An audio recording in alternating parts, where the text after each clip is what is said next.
On comprend bien pourquoi Jésus s'est fait homme et non un ange, Hébreux 2, 14-18.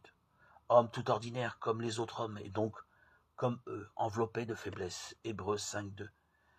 C'est ainsi qu'il affronte la tentation pour devenir un grand prêtre, compatissant et miséricordieux, qui ait connu lui-même l'épreuve et qui soit par là capable d'aider ceux qui à leur tour doivent la traverser, Hébreux 2, 18.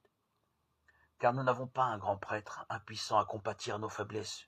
Lui-même a été tenté de toutes les manières possibles, semblable à nous, en toutes choses, excepté le péché, Hébreux 4, 15.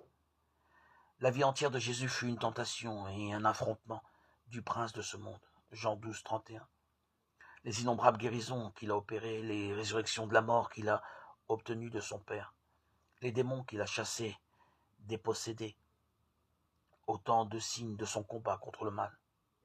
De même sa prière qu'il offrait parfois des nuits entières et dont nous pouvons supposer qu'elle ne fléchissait jamais. Il y a en effet des démons affirmés, Jésus, à ses disciples qui ne peuvent être chassés sinon par la prière et par le jeûne, Matthieu 17, 21. Ce combat contre le diable connut son apogée dans les grandes tentations qui encadrent la vie publique de Jésus. La tentation des 40 jours de jeûne au désert et la dernière tentation, au cœur même du mystère de sa réincarnation avec ses deux étapes, le jardin des Oliviers et la mort en croix.